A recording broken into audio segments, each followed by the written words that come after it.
Now, as we continue our study in the book of Romans, I would encourage you to keep your Bible open and follow word for word.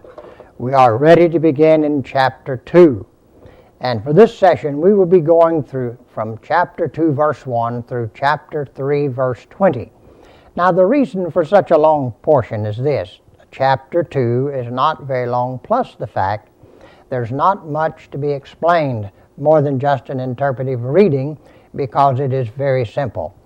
Now, what we have already seen is the salutation in chapter 1, the first 7 verses. Then in verses 8 through 17 of chapter 1, we saw the stewardship responsibility of Paul, which was to pray and to preach.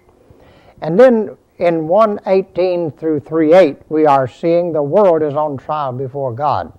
And we saw in the last portion of chapter 1, verses 18 through 32, that the whole Gentile world is under the judgment of God by conscience and creation, because it is born in every human being that there is a knowledge of the fact that God is, plus creation reveals the fact that there had to be a creator.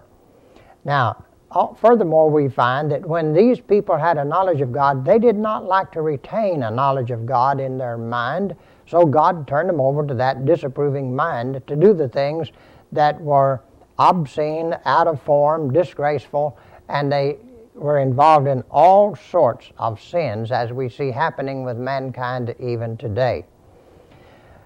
Then we find in chapter 2, verse 1 through 3:8, the judgment of the Jewish world.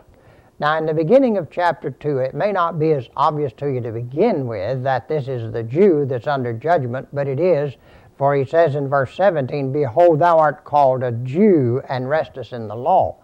So he's speaking, what he has said in the preceding verses is speaking to those same Jewish people.